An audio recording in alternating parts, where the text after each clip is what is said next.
எல்லாருக்கும் வணக்கங்க. இன்றைக்கி கிச்சனுக்கு சூப்பரான ஒரு டிப் தான் உங்ககிட்ட ஷேர் பண்ண போகிறேன். மோஸ்ட்லி வீட்டில் டிஷ்யூ பேப்பர் ரோல் யூஸ் பண்ணுறீங்க அப்படின்னா இந்த டிப் உங்களுக்கு யூஸ்ஃபுல்லாக இருக்கும். ஓகே, அதை எப்படி ரெடி பண்ணுறேன் அப்படின்னு பாருங்கள். நான் இது எதுவுமே ஒரு ஆர்கனைசர் யூஸ் பண்ணலை, நானும் டிஐவை மாதிரி தான் ரெடி பண்ணுறேன்.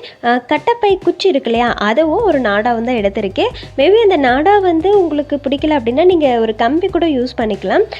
ஆக்சுவலி என்னோடய பிளான் அந்த கட்டப்பை குச்சியில் டிஷ்யூ பேப்பர் ரோலை விட்டு அதுக்கப்புறம் அந்த நாடாவில் கட்டலான்ட்டு தான். அது கீழே விழுந்துருச்சு. சரிப்போ டேரெக்டாக நம்ம இப்படியே கட்டிக்கலாம் அப்படின்ட்டு அந்த ஸ்பூன் ஸ்டாண்ட் வச்சுருக்கேன் இல்லையா, அதில் முடிச்சு போட போகிறேன். ஸோ இது ரொம்ப சிம்பிளான ஒரு ஐடியா தான். இந்தமாதிரி நிறைய டிஃப்ரெண்ட்டாகவும் நம்ம இதை ஹேங் பண்ணி யூஸ் பண்ணிக்கலாம்.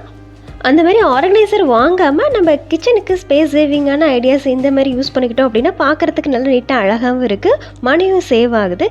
இந்த டிப்ஸ் கண்டிப்பாக உங்களுக்கு யூஸ்ஃபுல்லாக இருக்கும் நம்புறேன். இதேமாதிரி நெக்ஸ்ட் ஒரு இன்ட்ரெஸ்டிங்கான வீடியோவில் பார்க்கலாம். பாய்.